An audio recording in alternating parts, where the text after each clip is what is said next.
Budgeting menyenangkan, atur uang gampang. Nabung 10 juta, ayo kita nabung.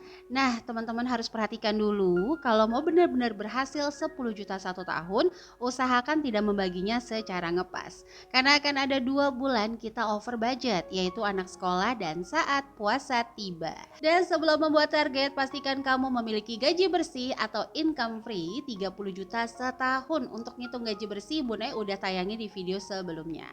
Nah, di sini kalau metode yang kamu ambil bulanan, maka kamu harus nabung 1 juta per bulan. Kalau mingguan itu 250.000 per minggu, atau harian nih di 34.000 per hari. Nah, kalau kamu tim mana nih? Tim bulanan, mingguan, atau harian? Tulis ya di kolom komen. Dan buat kamu yang mau nabung dari income gak tetap, metode random Bunda sarankan dimulai dari 0 rupiah sampai 560.000 sekali isi. Nah, semangat ya nabung 10 jutanya. Kira-kira habis ini nabung apa lagi ya? Yuk tulis di kolom komen. Jangan pernah habiskan energimu untuk hal-hal yang tidak bisa kau kendalikan. Cukup berusaha maksimal dan nikmatilah setiap proses yang engkau lakukan. Assalamualaikum warahmatullahi wabarakatuh. Ahlan wa sahlan di channel Keluarga Bun Ai. Keluarga yang bercita-cita selalu bersama sampai surga. Amin amin ya robbal alamin. Berfokus pada hal-hal yang tidak mampu kita kendalikan kadang membuat kita seolah banyak kekurangan. Padahal Allah tuh menitipkan juga loh banyak kelebihan pada diri kita. Nah, banyak banget orang yang kalau suruh nulisin kelebihannya tuh hampir susah banget. Tapi kalau disuruh nulisin kekurangannya itu bisa full 1 lembar. Hello. Siapa yang kayak gini? Boleh ya tulis di kolom komentar. Oke, untuk hari ini Bunda nggak ngebahas kelemahan dan kekurangan diri, tapi Bunda mau ngebahas kira-kira kalau gaji 7 juta mending ambil KPR komersil atau subsidi. Nah, siapa yang punya kegalauan yang sama boleh tulis di kolom komen. Nah, kalau buat di daerah Depok sendiri, Depok dan sekitarnya ya. Jadi kalau untuk subsidi tuh ada daerah Cilengsi, terus Bojonggede, setahu Bun Ai. Nah, itu tuh ada di bawahnya maksimal income 8 juta. Jadi di atas 8 juta memang sudah diarahkan untuk KPR komersil. Nah, penting juga nih untuk diperhatikan beberapa poin yang sayangnya jarang banget nih untuk marketing ngejelasin sama customer poin-poin yang penting banget untuk jadi pertimbangan ngambil rumah. Kalau Bunda pribadi jujur lebih memilih untuk menjabarkan sehingga nanti kalau pas dia benar-benar punya rumah, dia bahagia, dia suka cita sama keluarganya, insya Allah dia selalu ingat Bun Ai gitu ya.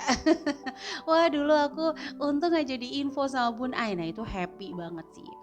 Nah, yang pertama adalah kondisi. Jadi kalau ngomongin gaji 7 juta lebih baik subsidi atau komersil, nanti Bunda jawab di tengah-tengah video. Nah, sebelumnya teman-teman harus perhatiin mau yang ngambil KPR subsidi ataupun komersil. Pertama adalah kondisi. Apakah sudah menikah? Berapa tanggungannya? Misalnya baru nikah atau belum nikah, tapi menjadi sandwich generation. Nah, itu harus diperhatikan. Selanjutnya kenaikan income. Untuk sampai di level 7 juta aku butuh berapa tahun sih? Lanjut lihat posisi 3 tahun terakhir. Kira-kira kenaikan income berapa persen sih? 10%, 20%, atau bahkan memang udah punya income sampingan. Nah, kalau untuk KPR sendiri coba fokuskan. Kira-kira mau income mana nih yang buat bayar? Apakah income yang A atau income yang B? Kalau memang memiliki double income, teman-teman. Kenapa? Karena hal-hal ini yang kadang menjebak atau termanipulasi. Orang bisa sepede itu, seyakin itu sama ngutang, bismillah gitu ya, nanti ada rizkinya. Tapi kalau disuruh nabung, aduh bingung nanti nabungnya dari mana. Nah, itu kan yang agak membingungkan ya teman-teman. Karena sebelumnya Bunda udah pernah bahas nih tentang LOA untuk budgeting. Jadi kalau memang kita udah yakin nih sama budgeting kita yakin sama ngambil keputusan finansial ini yang terbaik, ya udah harus positif terus-terusan. Contoh, misalnya kita nih mau ngambil KPR, subsidi atau komersil. Memang semuanya plus dan minus. Jadi sebenarnya dalam beli barang, dalam mengambil keputusan finansial, bukan mencari yang paling untung, tapi yang paling pas, yang paling nyaman kita gunakan. Sama nih, beli daster, atau beli baju, atau beli tas, kita akan cari yang paling nyaman kita gunakan dan pas untuk acara yang kita inginkan. Sama kayak ngambil rumah. Teman-teman harus tahu dulu, saya ngambil rumah untuk apa nih? Apakah untuk investasi atau untuk ditinggali atau memang udah niat ya udah pokoknya di sana karena dekat sama orang tua, dekat aksesnya dan sebagainya. Pokoknya pertimbangan itu yang memang harus benar-benar diperhatikan. Nah, kalau ngomongin kemampuan bayar, standarnya harusnya 30% dari gaji. Jadi kalau cicilan tuh hanya 30%. Ingat ya, ini cicilan keseluruhan. Jadi kalau misalnya gaji 7 juta, cicilannya itu maksimal di 2.100.000. Tapi sayangnya untuk income-income yang besar, kadang-kadang bank itu ngambil DBR atau kemampuan bayar customer itu bisa sampai 40 sampai 50%. Itu bisa dimaksimalkan. Sebelum lanjut, Bunda mau info aja, apapun yang Bunda sharing adalah pengalaman sebagai ibu rumah tangga, bukan pakar keuangan. Jadi kalau teman-teman punya pandangan yang berbeda, boleh banget tulis di kolom komentar. Kita lanjut ya. Contoh nih, yang 7 juta dimaksimalkan menjadi 3.500.000 rupiah.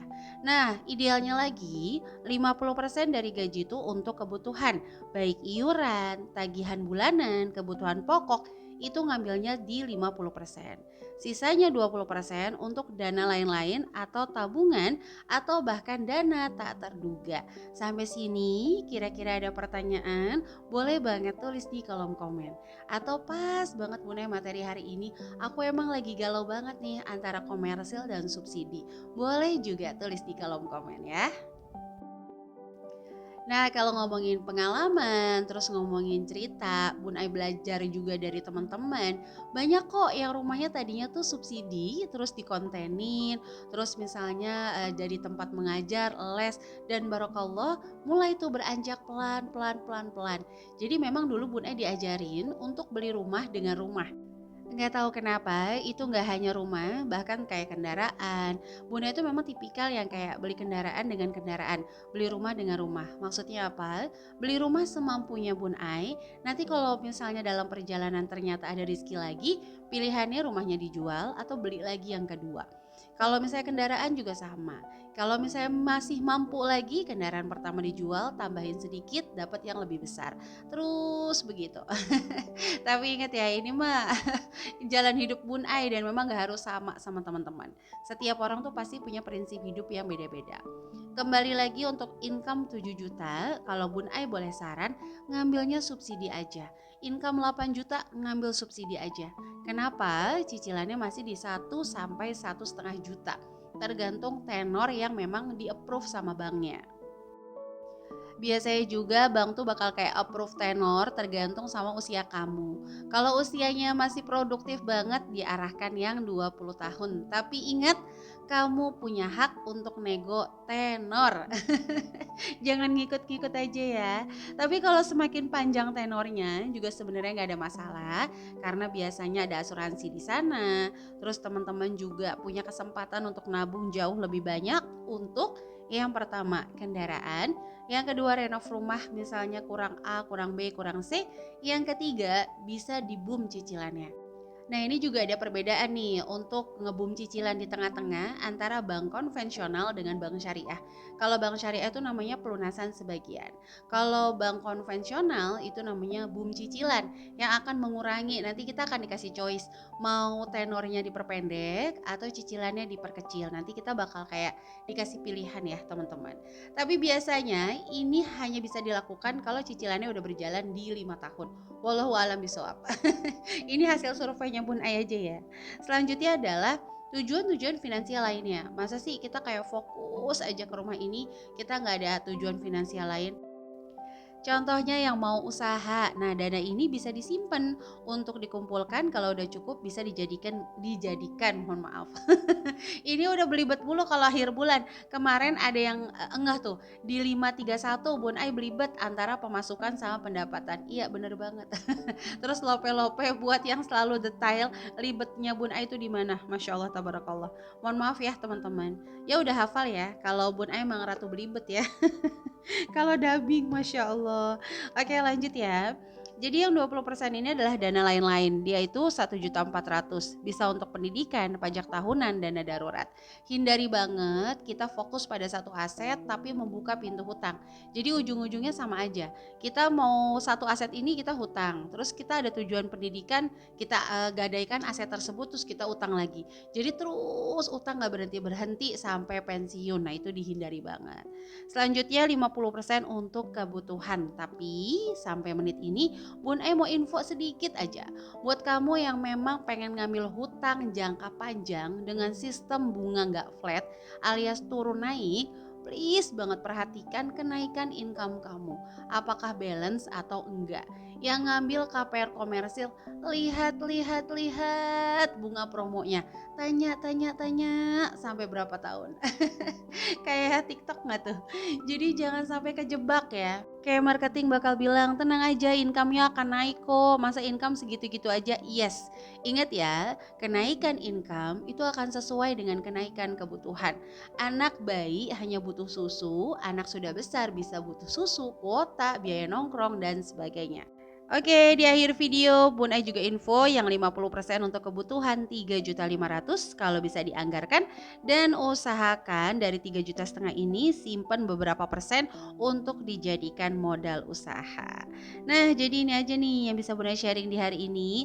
Oke, segini aja yang bisa Bun Ai bahas di hari ini. Semoga menginspirasi. Kira-kira bahas apa lagi? Yuk tulis di kolom komen. Wassalamualaikum warahmatullahi wabarakatuh.